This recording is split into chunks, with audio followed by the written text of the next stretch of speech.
Bonjour à tous, on se retrouve pour une nouvelle vidéo sur la chaîne Texama. Les RTX 3090 ou 3090 si vous préférez sont sortis aujourd'hui à 15 h. J'en ai une juste ici, ou pas. Par contre, ce que j'ai, c'est une connexion internet qui me permet de lire tous les tests qui sont sortis, des personnes qui ont pu en avoir une pour test. Vous avez notamment pas mal de tests dans toutes les langues. Il n'y a qu'un seul en français, celui de Cocotland jusqu'à maintenant en tout cas, de modèle Gigabyte. Il est vraiment pas mal, je vous invite à le lire. Et sinon, personnellement, j'ai lu la plupart de ces tests. En tout cas ceux que je connais bien, les publications que je connais bien, et je vous propose de vous faire un résumé pour vous, pour ceux qui ont un petit peu la flemme, de justement des performances de cette RTX 3090 et si elle vaut la peine d'être achetée. Alors le meilleur résumé de performance en réalité vient de Tech Power Up, donc ils ont testé le modèle Strix OC ici, donc c'est certainement l'un des meilleurs modèles 3090 qui sortira d'un point de vue performance, donc il est déjà overclocké de base et tout, donc ça nous montre vraiment le meilleur cas possible pour la 3090 selon moi. Elle est, par rapport à une 3080 Thunder Edition, ici d'ailleurs, il faut le tenir compte, elle est en 1080p marginalement plus performante, en 1440p un peu plus performante, et en 4K, c'est là vraiment qu'elle monte toute sa puissance. Encore une fois, c'est une carte vraiment faite pour le 4K. Elle est réellement plus performante. C'est une upgrade respectable, et ça la met du coup au top du top. C'est vraiment la carte graphique pour faire du gaming la plus puissante au monde qui existe. Il n'y a aucun débat là-dessus. Si vous voulez le top du top, c'est une 3090 ou une 3090. Je vais continuer de dire 3090. Maintenant, évidemment, ça c'était les performances. C'était le meilleur pour cette carte. C'est le gros point fort de cette carte. Maintenant, parlons de tous les points négatifs. Le premier, le plus petit, on va commencer par le plus simple. La consommation, c'est une carte qui consomme vraiment pas mal d'énergie. Donc là, une 3080, pour information, en pic, c'est la consommation la plus haute que vous pouvez voir dans les jeux vidéo. Elle était à 348 watts. La 3080, la 3090 est à 415 watts. Pour une consommation plus réaliste dans les jeux vidéo, la 3080, elle, consomme 303 watts dans les jeux. Et la 3090, Strix en tout cas, était à 335 watts. Donc là, c'est déjà un peu plus raisonnable. Mais bon, c'est beaucoup évidemment de consommation. C'est même les cartes graphiques, les 3080 et la 3090, c'est les cartes graphiques qui consomment le plus depuis très longtemps. Elles consomment même beaucoup plus que les modèles AMD qui pourtant par le passé étaient ridiculisés pour leur consommation. Elles consomment beaucoup. Après, tenez compte que si on fait des tests de performance par watt, donc combien j'ai de FPS par watt consommé, c'est parmi les meilleures cartes graphiques qui existent. Surtout en 1440p, pas en 1080p et en 4K. Vous voyez, elles sont au top du top, bien plus performantes que la plupart des autres cartes. Si vous tenez compte du nombre de FPS que vous avez par watt, et je tiens vraiment à le préciser ici. Mais bon, elles consomment beaucoup et cette consommation va finir sous forme de chaleur.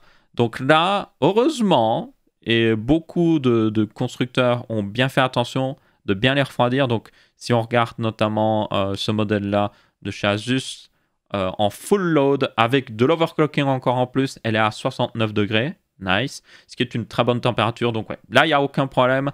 Donc pour ceux qui auraient pu se dire oh là, ça va se chauffer, non ça va, c'est plutôt bien géré à ce niveau-là. Après tenez compte, et je tiens vraiment à le dire, cette chauffe, même si la carte est bien refroidie, c'est juste que la carte a fait un très bon travail à prendre cette chaleur du GPU et la sortir sous forme d'air chaud via le radiateur. Donc ça veut dire que votre PC va chauffer. Donc tenez-en compte, si vous avez un petit boîtier mal ventilé, yep, même la 3080, il faut en tenir compte des fois si vous prenez certains modèles custom. Maintenant, ça c'était les petits, selon moi, désavantages. Maintenant, on va parler des vrais gros désavantages. Je veux dire, il n'y a pas besoin je pense que vous devez le savoir. Le prix. La 3090 est annoncée normalement sur le site d'NVIDIA à 1549 €, ce qui est plus que 2 fois le prix d'une 3080 pour parfois de les performances, ça c'est sûr. Mais c'est une énorme différence de prix. Vous voyez, c'est encore s'il avait coûté 1200 €, vous auriez pu dire ouais, il y a une bonne upgrade, c'est justifiable. Mais là, non, moi, c'est juste genre, c'est x2 prix et un peu plus au niveau performance. Donc, déjà, ça, selon moi, pour beaucoup de gens, il n'y a aucune raison de prendre une 3090. La 3080 est beaucoup plus intéressante, même avec son augmentation de prix à sa sortie, parce que la 3080, normalement, coûte 719 €.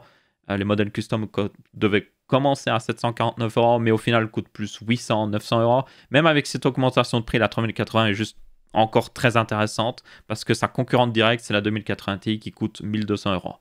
La 3090, sa concurrente directe, c'est la 3080 et elle coûte 2 fois moins cher. Sur LDLC, si vous regardez, les modèles custom au plus bas coûtent 1649 €. Donc c'est encore plus cher que le prix de la Founder Edition.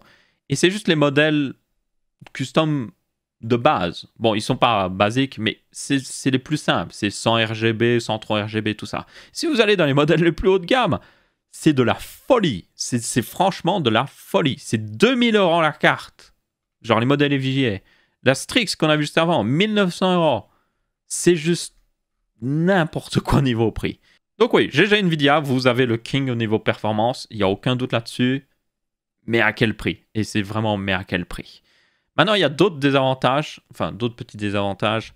Bon, déjà, vous avez le fait que on ne sait pas ce que le futur nous réserve. Donc, les cartes AMD aussi doivent sortir. Donc, même si elles ne sont pas plus performantes qu'une 3080, ça va faire bouger un peu les choses. Vous avez aussi la possibilité, il y a des rumeurs comme quoi il y aurait des 3080 avec 20 Go de RAM qui pourraient arriver dans le futur. Il y a le fait que peut-être on aura une 3080 Ti. Et toutes ces raisons font que, selon moi, cette 3090 n'est vraiment pas une carte à acheter. Si vous achetez une 3080 et qu'il y a une 3080 Ti qui sort plus tard dans le futur, vous n'avez pas à vous sentir mal parce que la 3080 Ti coûtera plus cher. Si par contre vous achetez une 3090 et qu'il y a une 3080 Ti qui sort plus tard, 6 mois ou 1 an plus tard, et qui est presque aussi performante et qui est beaucoup moins chère, là vous allez vous sentir vraiment mal. Donc ouais, rien que pour ça, selon moi, je ne l'achèterai pas. Mais aussi parce que le gain de performance ne justifie pas l'augmentation de prix. Maintenant, le dernier truc qu'il faut parler, c'est évidemment le marketing. Il y a eu beaucoup de marketing. Pour la 3080, évidemment, elle avait eu aussi ses problèmes et ses déboires en termes de marketing, notamment le fait que Nvidia avait dit qu'elle était 2 fois plus performante qu'une 2080. Et c'était le cas, mais dans des jeux très spécifiques. Hein. Donc là, vous pourriez dire, oui, c'est le cas, mais pas vraiment. Pour la 3090, ces déboires marketing sont selon moi pire. Donc ils ont fait beaucoup de marketing déjà qu'elle peut jouer en 8K et elle peut jouer en 8K réellement sur des jeux assez bien optimisés ou avec du DLSS. Non, mon problème au niveau marketing, c'est le fait que Nvidia a toujours dit, lors de la présentation, vous pouvez aller le voir, que c'est une Titan. Donc c'est une Titan, donc elle a 24 Go de RAM et tout, genre c'est une Titan, mais à un prix abordable en quelque sorte, parce que la Titan RTX coûtait plus de 2000 €, hein. Elle coûtait pratiquement même 3000 €. Donc si vous regardez dans ce sens-là, ah oui, là c'est une bonne affaire, c'est une Titan pour beaucoup moins cher. Elle a 24 Go de RAM vidéo, elle est extrêmement performante, donc pour quelqu'un qui a besoin d'une Titan, ça peut être une bonne offre. Pas vraiment. Le truc, c'est que à chaque sortie de Titan, Nvidia a castré de plus en plus cette Titan. La première Titan, la toute première qui est sortie, c'était une Quadro. Les Quadros, c'est les cartes professionnelles de Nvidia, avec le nom GeForce devant. Donc elle avait les mêmes performances qu'une Quadro, mais elle n'avait pas les drivers de Quadro, mais elle avait vraiment des très bonnes performances. Ensuite, deuxième Titan, castrée. Ils ont réduit les performances. Pourquoi? Parce qu'elle était trop performante. Une des raisons pour laquelle beaucoup de gens achètent des Quadros, c'est en plus de la certification et des drivers, c'est le fait qu'elles ne sont pas bridées au niveau performance, pas dans les jeux vidéo, on parle ici, vraiment dans des logiciels très spécifiques 3D, elles sont plus performantes parce que Nvidia fait exprès de brider les modèles grands consommateurs dans les tâches pures, vraiment des grosses tâches professionnelles. Et je parle vraiment de logiciels qui ont vraiment besoin d'une Quadro ici. Et du coup, selon moi, c'est pas vraiment ça le problème, mais le problème, c'est que oui, la Titan a été castrée à chaque fois. Et à chaque fois qu'il y en a une qui est sortie, c'était de pire en pire à chaque fois. Et là, ben, c'est le dernier castrage, en quelque sorte. C'est le dernier clou dans le cercueil, parce que là, c'est plus une Titan. Ce n'est pas une Titan. Elle n'a pas les performances d'une Titan dans les tâches professionnelles. Linus Tech Tips a fait le test. Elle est très performante, parce que c'est l'une des cartes grands consommateurs les plus performantes qui existent. Elle est très performante. Si vous avez une tâche professionnelle qui n'utilise pas des fonctionnalités avancées qui requièrent une Quadro, quoi, oui, c'est la meilleure qui existe. Genre l'encodage vidéo, par exemple, elle est très bonne. Mais si vous avez besoin de ces tâches spécifiques qui normalement auraient besoin d'une Quadro, non, vous ne pouvez pas remplacer une Quadro avec cette Titan en quelque sorte. Et ça, c'est les performances. Mais aussi au niveau du nom, elle n'existe plus en tant que Titan. C'est une RTX 3090. ou 3090. C'était pas une Titan 3090 ou autre chose. C'est pas la Titan RTX 2. Le nom indique clairement que c'est pas une Titan. Et d'un point de vue marketing, Nvidia a toujours montré du gaming avec. Ils ont dit, ouais, elle peut gamer en 8K. Ils ont fait des trucs sponsorisés avec Linus Tech Tips et tout ça, où ils montraient que, oui, elle peut jouer en 8K. Donc, en gros, Nvidia, même Nvidia est en mode, oui, c'est une carte pour les jeux vidéo. Ils sont en mode carte pour les jeux vidéo. Et en plus, ça se voit parce que nous avons des modèles custom. Jusqu'à maintenant, les Titans n'avaient aucun modèle custom. Il n'y avait que Nvidia qui fabriquait les Titans. Donc, en gros, là, on a littéralement tout le monde qui en a sorti. Il y a même sur LDLC plus de modèles de 3090 qui existent que de 3080, c'est pour dire. Donc, ouais, c'est plus une Titan. Pour moi, c'est plus la même truc niveau marketing qu'on a vu jusqu'à maintenant avec les smartphones. C'est le modèle Ultra. Vous voyez, vous pouvez acheter un Galaxy S20. Il est très bon, il n'y a aucun problème. C'est évidemment le modèle haut de gamme. Vous pourriez acheter des modèles moyenne de gamme qui sont presque aussi bons dans certains cas. Mais si vous voulez vraiment le top du top, vous prenez, oui, un téléphone haut de gamme. 800, 900 euros, voilà.